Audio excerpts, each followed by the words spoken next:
afternoon or evening, depending on what coast you're on. And I want to welcome you on behalf of Mickey's Miracles to our Caring for Caregivers mental health program. Today we have a very special presentation and really going to hear from one of the foremost experts on all of these behavioral things, including mental health, that are part of this journey, the journey of being a caregiver for a child with medically complex conditions. At Mickey's Miracles, our mission is to get families into level 4 epilepsy centers urgently for diagnosis and treatment. And our focus, therefore, is pediatric epilepsy. But along their journey, we've seen that being a parent and or a caregiver for a medically complex child creates very acute mental health challenges. The uncertainty of what happens with your child, the financial stress, the carrying stress, not sleeping, having to care for other children, potential travel to a level 4, and just your child not having the kind of life you'd expected when he or she was born. All those things can create a very unique set of circumstances that just need to be talked about. And as we were planning for our programming, we recognized that this conversation was one that needed to be had, one that we didn't think was getting the kind of attention and or resources that we felt were necessary to support caregivers. And out of our leadership from Christy Grease, our CEO and visionary founder, and our medical advisory board, and really the families that we've been able to show up for emotionally and provide a community for, this program, Caring for Caregivers mental health program, was born. And we're so grateful for those who have participated, for our presenters. We're certainly grateful for our sponsors, including Jazz Pharmaceuticals and Neurelis, for providing the funding that allows this to happen, not just today, but to also distribute the programming to those who need it most. And although we are a pediatric epilepsy organization, this program specifically is available to all parents and all caregivers of medically complex children. With that, I'd like to take a moment to introduce our presenter. Eileen Devine is a licensed clinical social worker. She's been practicing in a clinical setting for 20 plus years. She also is the parent of a high needs child, and I think teen now. I don't want to betray her age or anything like that, but a teen now. 14. And the founder of Brain Parenting First and the Resilience Room. And Eileen and I have had a chance to chat, and we had a different conversation as part of our Beyond the Diagnosis program. And what I was impressed most about was her empathy and her ability to provide tools and an understanding that goes beyond, guilt or shame or what should happen or how should I feel, and those types of things that as parents of medically complex children, we tend to kind of take on. So with that, I just want to thank you on behalf of the families we represent and our medical advisory board and certainly the leadership at Mickey's Miracles. We appreciate you being here with us. Thank you. I appreciate you asking me. So I would just add on a little bit that I agree with Dario 100% that this doesn't get enough conversation, enough airtime. And as a parent who, in many ways shares your lived experience, there are of course differences based on diagnoses and all of that. I know what it's like to be a parent and all you want to do is go after the information, the providers that are going to help your child. But when we do that and we don't look at how we're doing in that equation, then all of that energy that we're expending, we just don't get as much bang for our buck as we could be. So a lot of the work that I do is helping parents understand their child from that brain first lens, but also helping them understand themselves really and what this experience means for them. So I am going to share my screen here so that we can get started. So today I'm going to talk about building resilience and caring for our nervous system, and what that means, especially for parents who are working so hard to support kids who are pretty complex, pretty complicated, pretty exhausting, and why it's so important to do that. So to build our resilience and take care of our nervous system. I want to begin with what resilience is, because in my experience in working with parents, there's a lot of different ideas about what it means and misinformation. So resilience is not a fixed characteristic. So it's not like you're born with it or not. You were raised to be resilient or you weren't, and that's just kind of how it is. We all have the ability to become more resilient people. So that's the great news, that it can definitely grow stronger with daily practice and attention. The kind of bummer news is that we have to do it, right? It's of course made easier with a supportive village around us, but we have to begin. We have to kind of take the reins and start, even just in baby steps, working towards building our resilience each day. And we're going to talk about how exactly to do that. It's not about grit or soldiering on. So it's not about, I'm just going to get through this tough period or this tough season or this tough day. And then, right? It's about knowing that we have choices in the moment, that even in those really, really difficult moments, we still have choices. We don't have to just push through and exhaust ourselves and move through that overwhelm. We can take a step back and honor the response that we're having to that really tough situation and doing something differently. When we do that consistently, then we stop reacting due to overwhelm. We get better at taking that space, taking that step back to really think about what can we do in this moment to help settle our nervous system. That will build our resilience. It's about honoring our response. Many of the parents that I work with are like, it shouldn't be this hard for me. I should be stronger. If I was just a more resilient person, right? I'd be doing this better. Look at them, this comparative suffering that happens. And that chips away at your resilience. That's not going to get you to a better place. Resilience is about honoring our response. This is as hard as you think it is. There's a reason why you're in tears. There's a reason why you're irritable, why you're depressed, why you're anxious, right? Because this is really, really hard. And then from there, understanding that you are a resilient person and you can take, again, these baby steps, which we're going to talk about what some of those might be, to be able to move out of that space and get to a better space. So knowing, having confidence over time that you have the internal and the external resources to meet the demands of that moment. And then it's also about observing and reflecting. Being resilient is about taking the time to observe what's happening around us, but also internally what's happening within us, and reflecting on what that means and what we can do for ourselves to get to a better place in that next moment, in that next day, right? Sometimes that's all we can think about is what can I do in this moment and the next moment. We can't think farther than that. And then slowly over time, expanding that to longer periods of time, asking for the help, making sure that we have boundaries that allow us to get the help that we so deserve, right?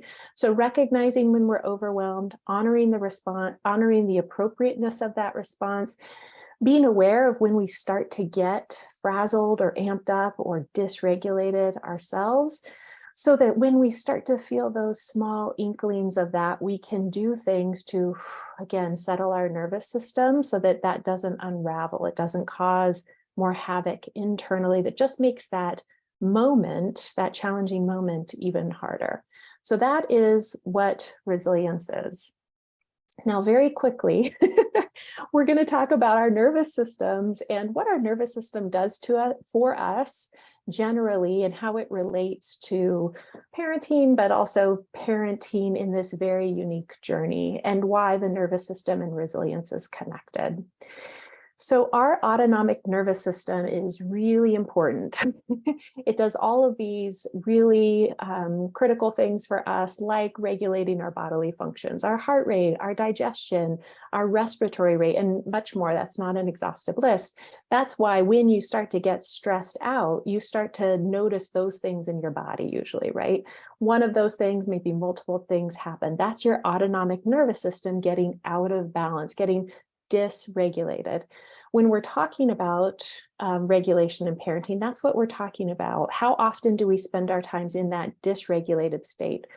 My guess is that you recognize when your child is in that dysregulated state, right? You know behaviorally what that looks like for them.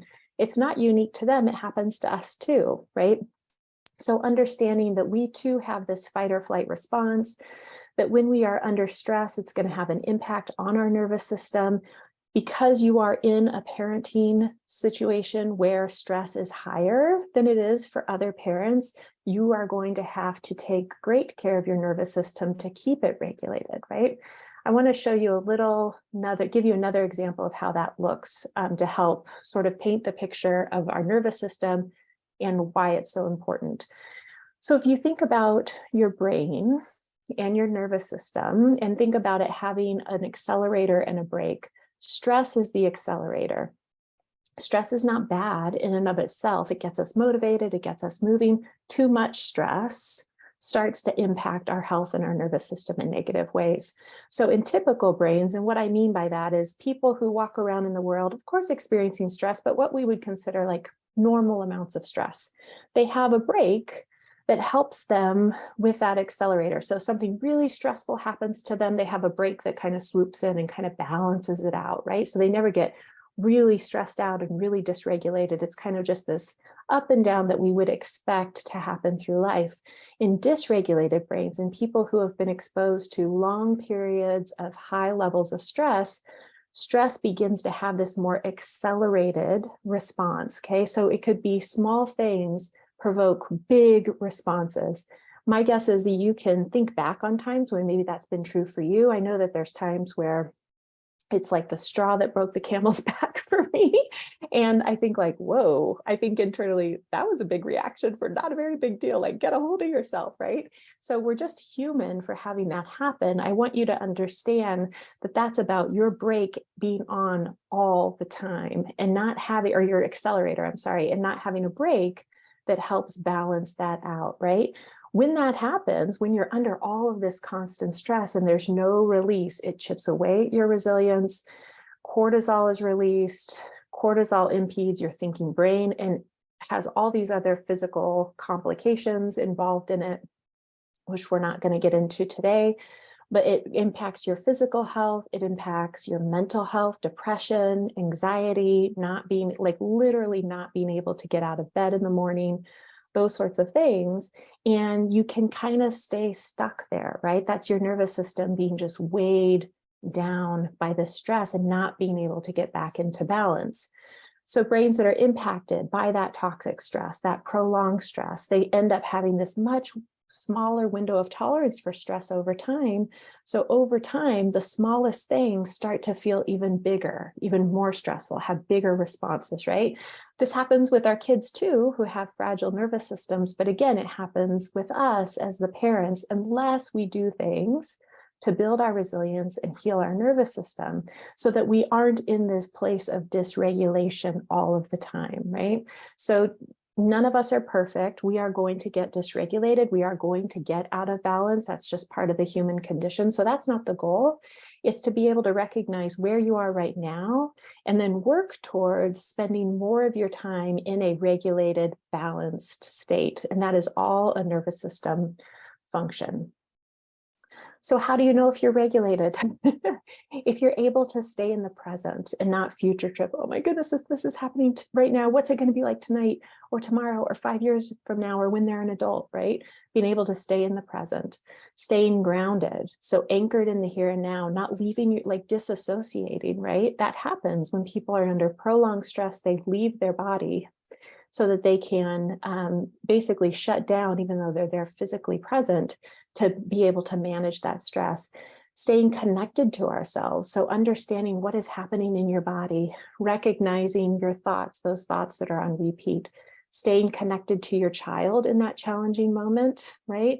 Not mentally checking out, not losing it on them, and tolerating the intensity of the moment.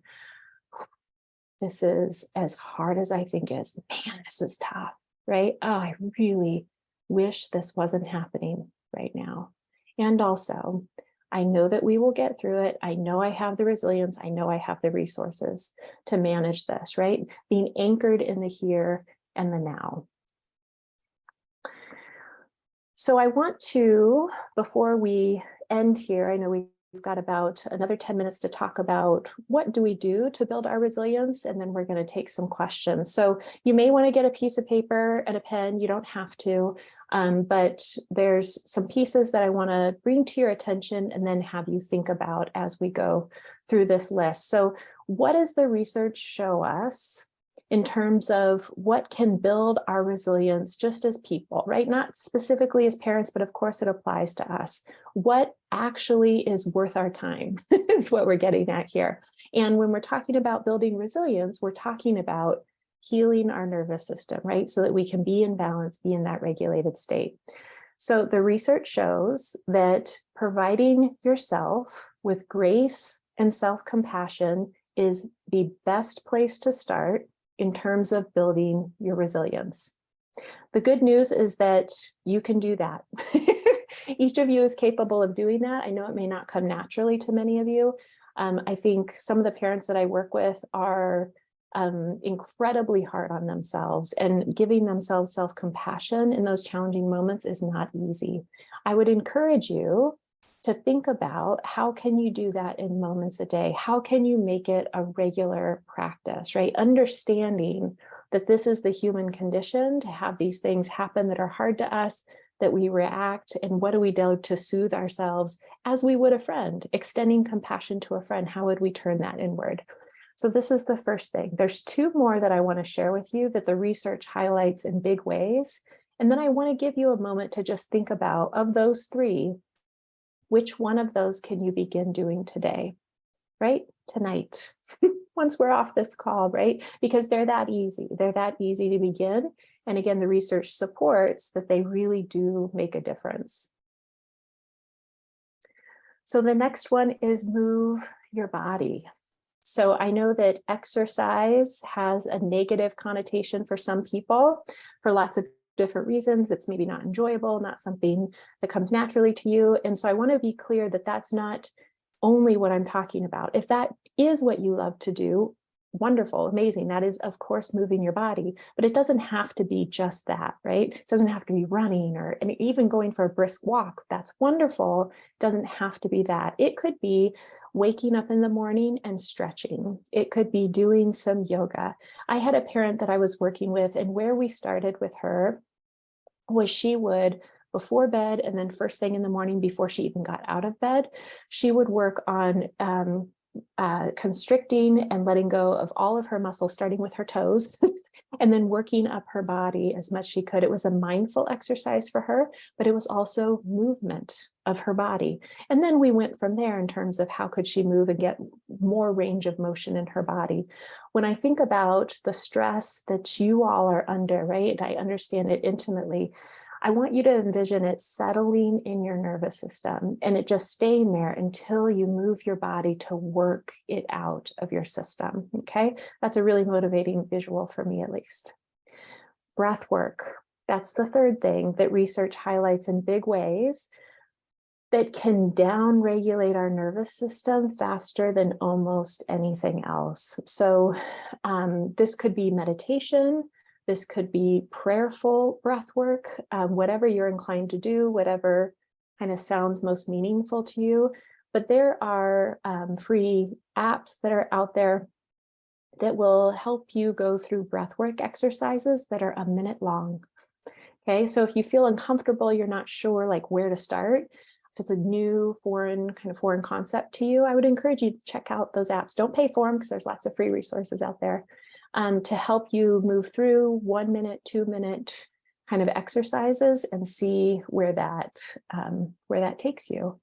So I want you to think about those three, and I'll give you just a minute here. What can you commit to in terms of building your resilience with one of these three starting today? And again, that's because the research highlights it. It does make a difference. It's just beginning, right? Getting started, kind of that drop in the bucket. So I'll give you a moment to think about that.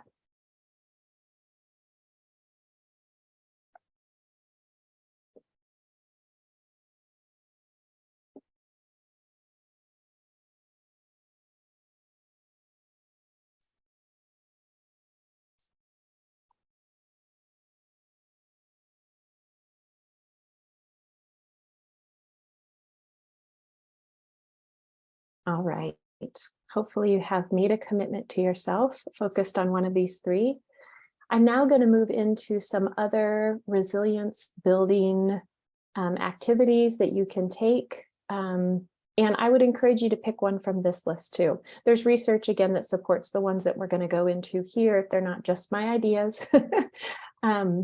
But again, those top three, that's where the research is really shows very prominently. These other have research support. So I'd encourage you to consider all of them and pick one from this lower list too. So focusing on the big three, I have some parents who, they're like, I'm going to change everything. You're right. This needs to happen. I get it. I see it. I'm going to go for everything, like total lifestyle overhaul. And I'm like, wait a minute. You've got a lot going on. Why don't we focus on the big three, right? What research shows us are the big three really impactful pieces of our daily living. Movement, which we have up there, sleep, and it's not like, well, I'm going to get an extra hour every night. It's like, can you start going to bed 15 minutes early and see how that goes this week, right? I know that many kids have sleep disruptions, making sleep more difficult. I recognize that, but if you're able to begin to be more disciplined about going to bed 15 minutes earlier, like start there, right? 10 minutes earlier, and then fuel for your body, right? This isn't about weight management or anything like that. It's about having energy for your day, like having food that will support everything that you have to do to care for your child. Spending time coming up with coping skills to keep you grounded in those challenging moments. So things like really taking time to recognize what thoughts are on repeat in your head. Sometimes we aren't even aware of it until we bring our attention to it. Writing those down and then writing next to it, what can I replace? Like a much more self-compassionate comment or thought that I'm going to replace instantly when that thought comes up, right? Mantras, things that you can say to yourself to calm your nervous system in the moment when things get hard, right? Being able to visualize a person who brings you co-regulation, who helps calm your nervous system down, or a place that does the same thing. Having that as something in your back pocket as well that you can visualize, that will down-regulate your nervous system. And if this is all really difficult for you, this is new territory, finding someone like a trusted therapist who can help you work through these and come up with some coping skills. A focus on creative expression. So this doesn't have to just be like the arts, which I think is what a lot of people think of. It could be dance, moving your body in those kinds of ways. It could be focused on music. It could be gardening, right? Tending to a beautiful garden. There's lots of ways to focus on being creative and having that kind of energy output and having that be a regular part of your life. Finding spaces that provide you with empathy and authentic connection. So there's lots of different places on the internet today that we can connect with others who share our lived experience, and that's really wonderful. It's a huge gift, right, that folks haven't always had in our positions.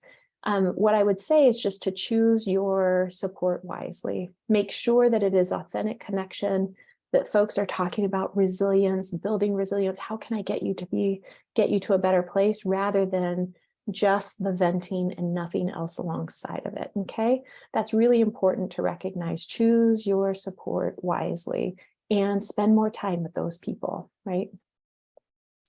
And then practicing gratitude. And I always have a kind of caveat with this, that it is completely understandable when you're having a hard time that you don't feel like practicing gratitude. And I've had parents who are like, I don't really feel, I don't feel thankful right now in this moment. It's like, of course you don't. Makes complete sense given what you're going through. And you shouldn't feel bad about that, right? So that's not going to be the real resilience building piece or practice for you if that's the space you're in. Maybe it will be later, but it's okay if it's not in this moment. All of this, the focus on creative expression, the practicing gratitude, spending time coming up with coping skills, journaling is a wonderful complement and way to do that as well. Okay. So let me give you some time to look at those last 1, 2, 3, 4, 5. And so you can snag one of those as well to take away when we say goodbye in just a bit.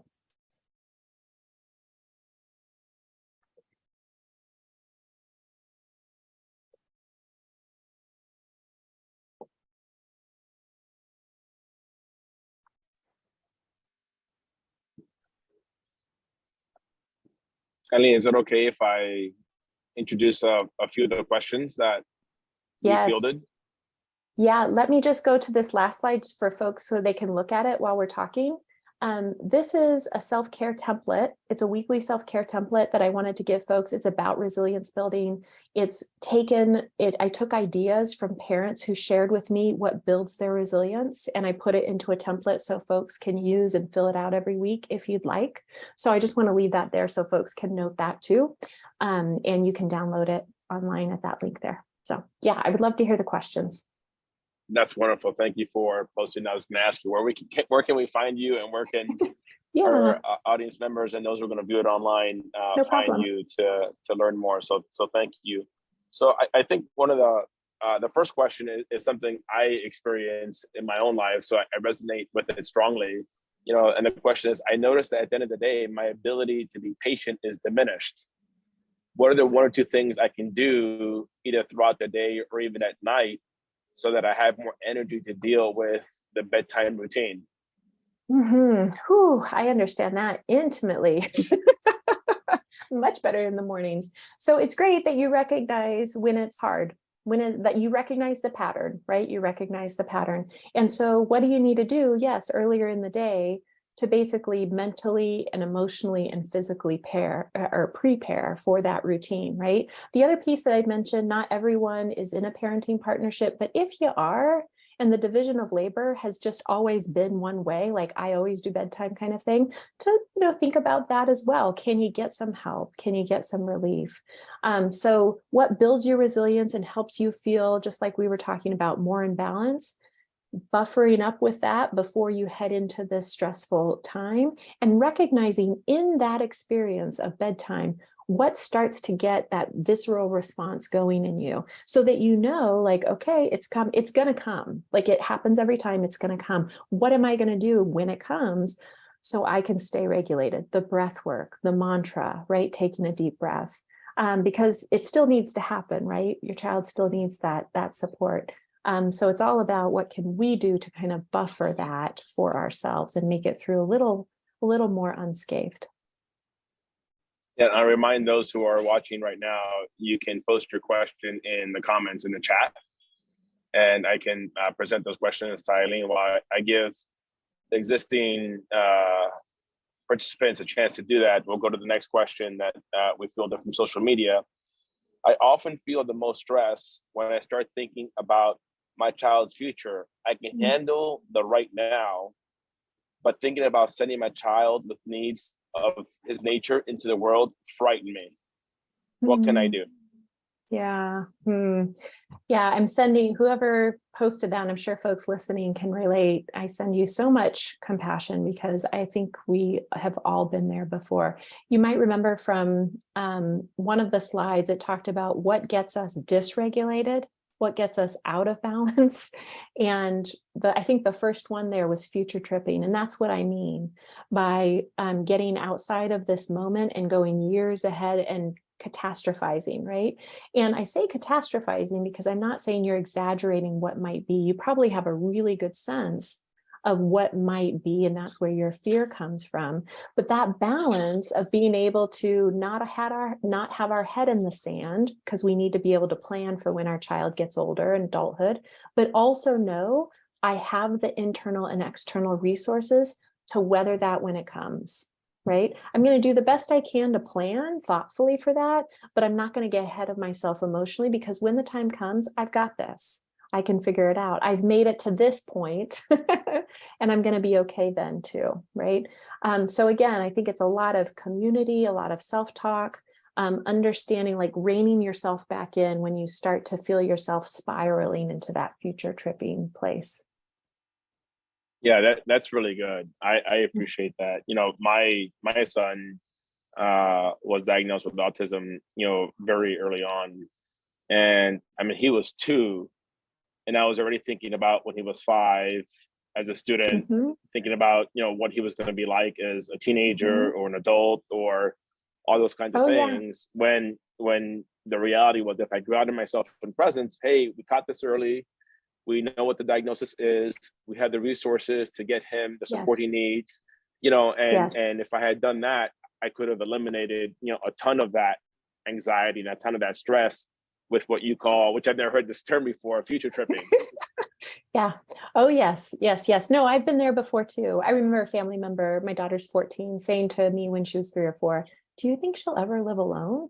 And I was like, oh, how could you even say such a thing? I mean, I was so offended that she would think anything differently. Well, she's 14. It's like, it's pretty unlikely she'll live alone. She needs that level of support. And it's okay now, because what I've done is understand that was my idea of what it means to have a meaningful adult life. It's actually not the definition of a meaningful adult life. She can still have a community of belonging. She can still be a full person who has activities she enjoys, all of that kind of stuff, and live in a supportive environment, even if that's our home, right? So but it's a process to get there. And that's what I would want folks to hear too. It doesn't happen overnight. It's as you all know, like this entire emotional process that we go through as the parent, it's lifelong. It's lifelong. And I've just slowly learned to ease into the acceptance of that, so that I'm not fighting against it all the time, right? It's like, yes, this is a lifelong process for me. As long as I'm alive, I will be parenting her in this very unique way. And this is what it means for me. Well, that's such a good perspective. And instead of fighting it, leaning into it and coming from a place of acknowledgement, awareness, and to a certain degree, empowerment, because if you are fighting it, you almost give up part of your control. And if you lean into it, you recognize what you can control and what you can't control. And even that in and of itself kind of reduces that tension. Yes. And I agree 1,000%. That's been my experience and lots of the parents that I've worked with, but it is an easing into, and knowing that you might ease into it and you're kind of feeling like, okay, I got this. And then you hit like a milestone, or a child's chronological age came up. Like when my daughter turned officially a teenager, and she's so not a teenager, I could feel that kind of rub again. And I had to ease into it again, right? So that I could then move forward and be the parent that I wanted to be for her. So to not beat yourself up if you feel like you're coming up against that over and over again, I think that's just the nature of it as well. And it's not to beat yourself up. It's to say, okay, here we are again. This is what it is, honoring your response to that, right? Not beating yourself up or denying it, and moving through that gently. And sometimes that you have to do that with support, right? Yeah, and sometimes not so gently, probably, Yeah. and that's okay too, because it's part of the human experience, right? Yeah. The final question we fielded on social media and prep for you was, this is interesting. I noticed I'm harder on myself than I am on parents who don't have medically complex children. How can I find sympathy for myself and learn not to be so hard? Oh, such a good question. I think the first and maybe hardest piece of it is recognizing that you're beating yourself up in that way, that you're not giving yourself the credit that you deserve, and that something needs to change. So kudos for that. That's a big first step. I think the process for getting there looks different for different people, but I feel like it's a lot of what we talked about tonight. Like, what thoughts are on repeat? Like, how do you notice that beating yourself up happening? What steps can you take to soothe yourself and give yourself compassion, just as you would a friend, right?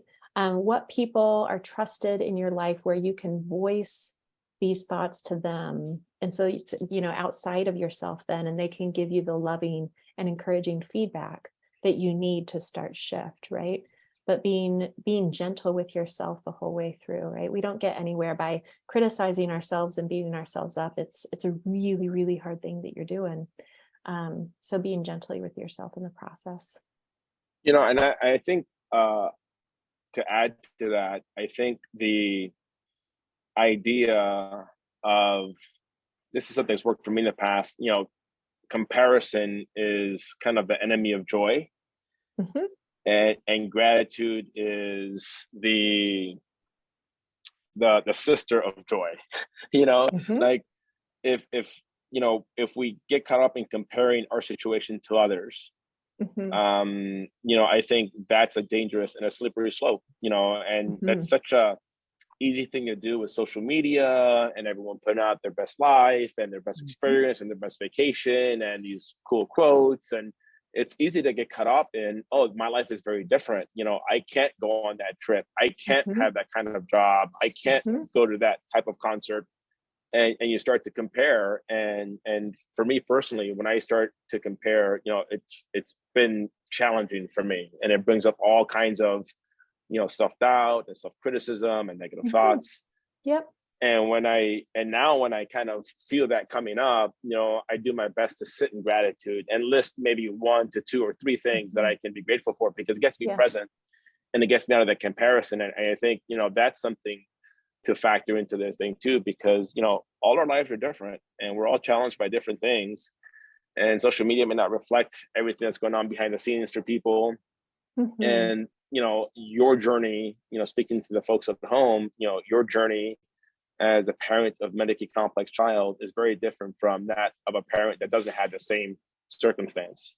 And Mhm. to compare the two, I think, is being unfair to you, and probably, certainly not fair to the circumstances that you find yourself in at no fault of your Mhm. own. Yes. So I think it's important to kind of recognize that the comparison isn't always constructive. Right. And I think it can amplify the grief that we might be experiencing too, which is really common in this parenting experience, really understandable. And that gratitude and joy can live in the same space as the grief, which feels really uneasy and hard to kind of, accept sometimes because they feel so different in terms of the feelings they bring. But I feel like that is always, it's so often the case, right? That grief can also live with the joy and the gratitude. Both can be there, and neither one is better than the other. They both are, right? But that comparative piece can amplify that tremendously. Yeah. Eileen, do you want to make any final remarks as we start to close the conversation down? I don't think so. Just thanks for having me, and it was wonderful to be able to talk about these things with you. And I hope it's helpful to those listening. So Yeah, you were great, as I expected you to be. Thank you so much for your thanks. insight and the idea of building resiliency, and the fact that it's something that you can work on. It's not something that's necessarily you're born with or you inherit, but it's something that you can Right. actively work on by taking simple steps. Is my biggest takeaway today, is Yeah. you can work on being resilient, and with just a handful of things.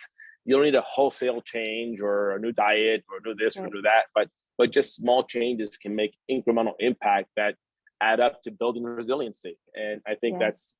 that's a beautiful thing. And to our audience at home, I want to thank you for joining us. And I want to encourage you, as always, if you have any questions, or there's a specific topic you want us to address, to please leave your comments either on our social media post and or YouTube.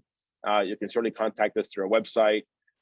We're here for you. We recognize that the work you're doing every single day is valuable, it's important, and it's also incredibly hard. And we love you. Our heart goes out to you. And we hope that you can find support through not just your community, but through your Miracles community as well. And Thank you, and until next time, we'll see you soon.